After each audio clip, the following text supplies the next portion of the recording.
Salamat anak ha. Paggamot mo sa sugat ko. Wala yun. Ano ba kasi talagang goal mo? Bakit mo kinadnap si Annalyn? Ina-cancel na naman yung wedding. Ano pang gusto mo? Para saktan ba si Tita Lynette? Or gusto mo ba si Tita Lynette in exchange for Annalyn?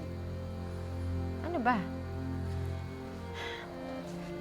Alam mo, kahit makuha mo si Tita Lynette, she still hates you. So, it's futile. Alam ko. Pero hindi naman yun ang plano ko eh. Anong plano mo? Kailangan maging okay kami ni Lynette. Para balikan niya ako. Para mahalin niya ako. At dun ko kailangan si Annalyn. Alam mo, hindi alam ni Annalyn na ako ang kumidnap sa kanya. So papalabasin ko na ako ang magliligtas kay Annalyn sa mga kidnapper. Eh di siyempre, magkakaroon ng utang na loob sa akin si Lynette. Siyempre, babalikan niya ako. Tatanggapin niya ako. Dad, I don't think your plan will work. Alam mo ba na ikaw ang main suspect doon sa sunog sa wedding ni Tita Lynette? Eh, wala naman silang ebidensya eh. Nakita ka ni Mami. Kaya nga lahat sila galit sa'yo eh. Kaya mo, madaling masusutan yun. Dad, alam mo, sa tingin ko hindi mag-work yan. Yung plano mo na ikaw yung nagligtas kay Annalyn, wala maniniwala sa'yo. Wala!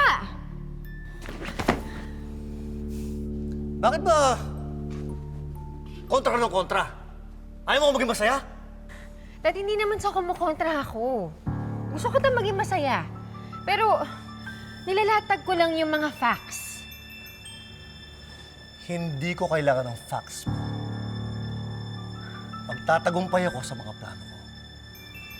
Kaya, please, pwede ba? Umalis ka na. Baka makita ka pa ni Annalyn dito. Pero Dad... Sige na, umalis ka na! Sige. Ingat ka. Sige na.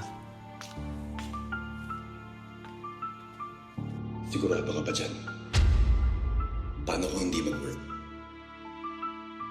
Paano kung hindi? Hindi totoo yan. Guni-guni lang kita. Grabe ka talaga. Pati anak mo, tinaboy mo. Hindi totoo yan. Guni-guni lang kita.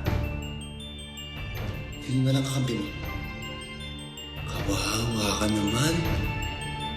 Tumahimik ka! Tumahimik ka!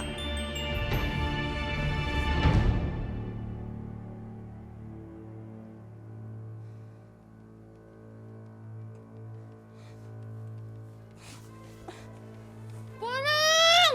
Punang!